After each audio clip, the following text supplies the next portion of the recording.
I want to welcome you to This Is So Much Fun. Seeing season two, but also it's like different flavors of ice cream because you don't know what you're going to get. We've got comedy, we've got science fiction, we've got horror, but it all comes together in kind of a passionate way. So, can you tell us a little bit about being part of this new season and also being part of a collective of ladies who are creating something that some people wouldn't think necessarily that there are a lot of lovers of. Before I was talking to some directors and they were talking about the fact that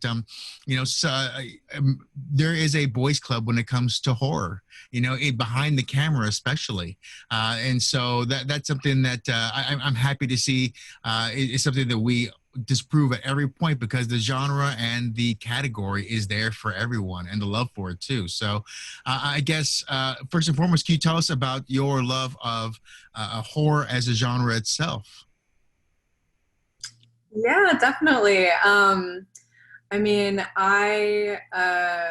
wasn't allowed to watch horror movies growing up, but by the time I think I was around 14, maybe, I saw Evil Dead for the first time, and it completely rocked my world. And definitely in high school in general, I was going down to the Blockbuster because I'm very old, and renting out anything I could. I think actually, in a way, the reason that I wanted to do Slut was because I wanted to pay homage to some of my favorite horror movies growing up, and it was things like Carrie and Texas Chainsaw Massacre and the original Halloween. So I got to kind of play in this incredible genre and world that I'd grown up worshiping, and it was the best. How about you, Molly? For me, I can't say that I was like a big horror fan growing up. It's just not what, I don't know. It's kind of a loser, I'm not gonna lie. I was definitely one of those. I was like, let's watch Disney Channel growing up. So I definitely didn't grow an appreciation for horror film until later in life. I do remember though watching what was it? It was Rob Zombie's version of Halloween. And that for some reason scared me as a child. And so that kind of threw me for horror films for a while. But surprisingly, I do well in horror, I guess. I've booked a couple of horror films since. So I don't know. It's just one of those that I'm learning to love. Have you done your official horror scream yet? The big huge one that something you have to practice ahead of time and make sure you don't hurt yourself. Yes, you got to make sure you don't bust out those vocal cords. But yes, I've done my big horror scream. Now to talk about this is funny because I was trying to even figure out if is there a time and place you try to place it, or is it timely? Because it could be almost in a couple different generations, a couple different decades. I mean, right? When I looked at it, I was trying to figure out if there was a time, or if this is just something that is suspenseful in its timeless nature. It's so funny. Yeah, everyone has kind of different opinions. The people are like, oh, it's 70s, it's 80s. Oh, it's like It Follows, where it's contemporary, but they're just making it look like it's kind of old fashioned.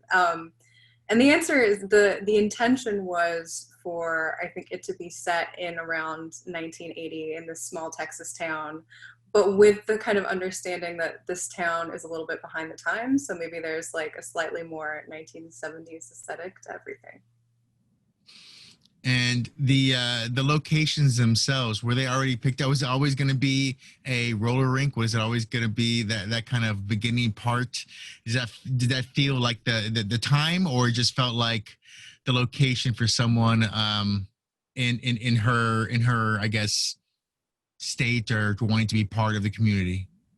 It was definitely always intended to be a roller rink. That was something that was pretty important early on. I just knew that, well, first of all, actually, when I was growing up, I have these very vivid memories of going to roller skating rinks for birthday parties and just like feeling that kind of like overwhelming sense of being especially awkward and it's the kind of place where even more so than usual, you feel like you're there to kind of see and be seen. And if you're a person who's uncomfortable in your skin, it just becomes this nightmare. But also I felt like just in terms of how we were able to shooting it at a roller rink gave us so many wonderful possibilities. We could have that kind of slow motion shot of a girl, you know, floating as she's skating around the rink. However, there was a point at which, for budgetary and partially safety reasons, they were talking about, well, not they, like the people at AFI where we shot it were trying to convince us to do it at a bowling alley instead, which I thought was a hilariously terrible idea. Oh God, I didn't know that. It's something that we had to put down. Does a bowling alley make it better somehow? I don't understand what the difference is. Budgetary, because, you know, shooting in a roller rink, it was hard to get extras to kind of be there, and I think there was some question of, you know, making sure it was safe, that when people were doing the skating and all that kind of stuff. I think it just would have been logistically easier to do it at a bowling alley. But then in my mind I was like, all right, so it's going to be like that scene in The Big Lebowski where we see the ball. Well, I guess that's the question. So, Molly, do you know how to bowl or better, or skate better? What worked out better for you, you think, at the end? Definitely skating for sure. Yeah, I had to dumb it down a little bit with the skating. Really? Yeah, there was one day they brought in a girl from, she was like from the LA Derby Girls or something like that, right? Yeah, that's right. Yeah, y'all brought in she was a derby girl, and I just remember I was like, hey, can you teach me a trick? Can you teach me this trick? And I'm literally supposed to like not be skating well. But I think there was an alternate, there was a different ending too, right? Where she was supposed to be more graceful with the skating. That never happened. But so I think that's kind of why she was there. And Jolie was supposed to be really good at skating. But yeah, so it was just one of those where skating definitely would have been a lot easier than bowling. Bowling would have been flubbing it really hard. And then you know, the bad guy in this, I guess, is the best way to say, because I don't want to give away anything where I define him by any way.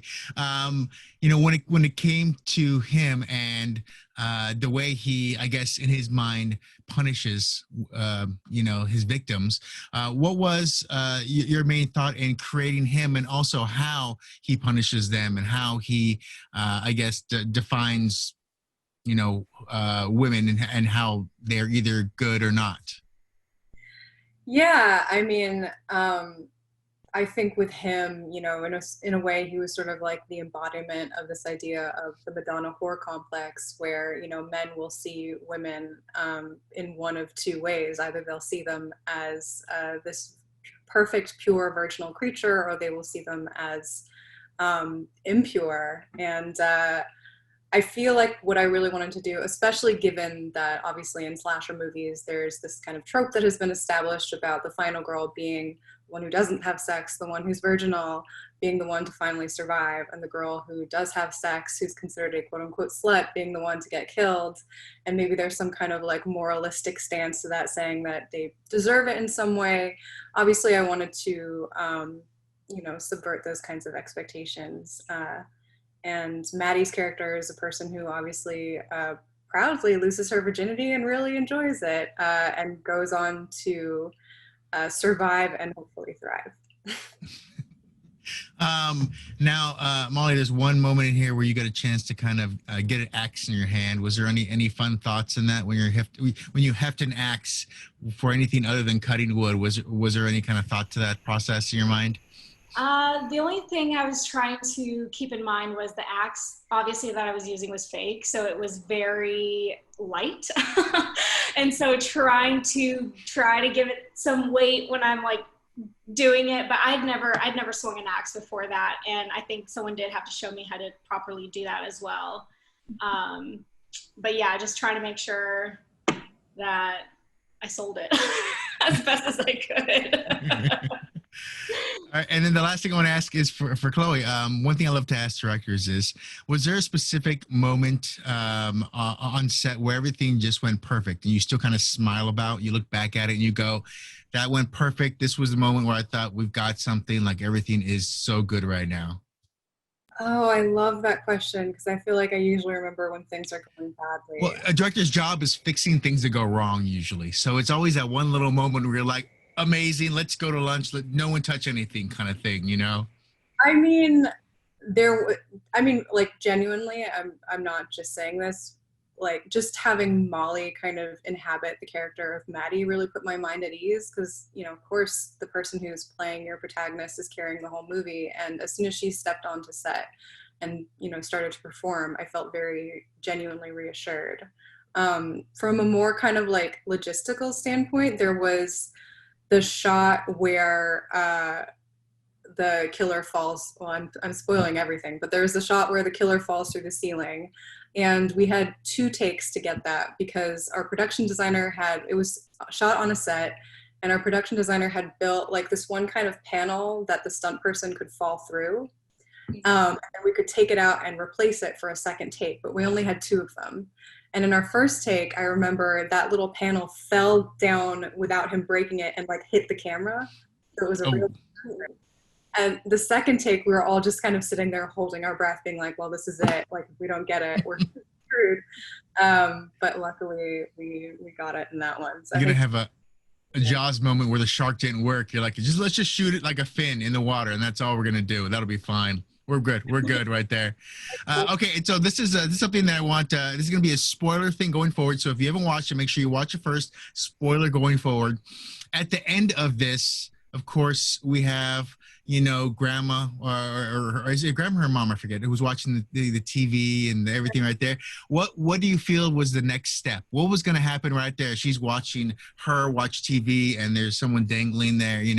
What do you feel? I guess as your character and as as the director, like what would have been the next thing that would have happened? Like, is it police or is she going to sit down and like break down or? Wow, that's a really good question. Because I mean, after you get through the surreal moment, I'm guessing there's going to be a rush of things that come back right then, right? Yeah, I'm sure. I think at that point, Maddie's got to figure out how the heck she's going to get that guy out of her house. So you think she's gonna take care of herself? She's not gonna call police. She's gonna clean it up and like put it away, like, and then back to bell bottoms and glasses, and everything's back to normal. Is that what you think? I would like to think so. I think at that point she'd be like, yeah, I can handle this on my own. But I think her number one priority was just making sure Grandma was okay, and Grandma was clearly fine. So she didn't need any help, and then now it's just on to me. Wow. Okay. Just put the rope back in the shed and wash the dress, I guess, Okay. while you're at it. So yeah. Chloe, how about you? Do you have any thoughts on that? I mean, of course, it's always you want the perfect ending, but if a fan had to ask, what would have been the next thing in your mind?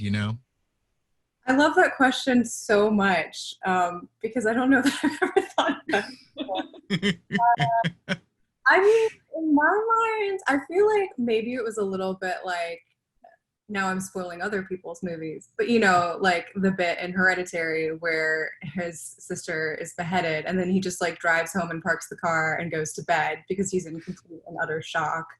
In my mind, maybe it was a little bit of that where like I can see Maddie like in the moments after, maybe not sitting down and watching a cartoon with her grandma, but just like going upstairs and being like, I'm not going to deal with this yet, and just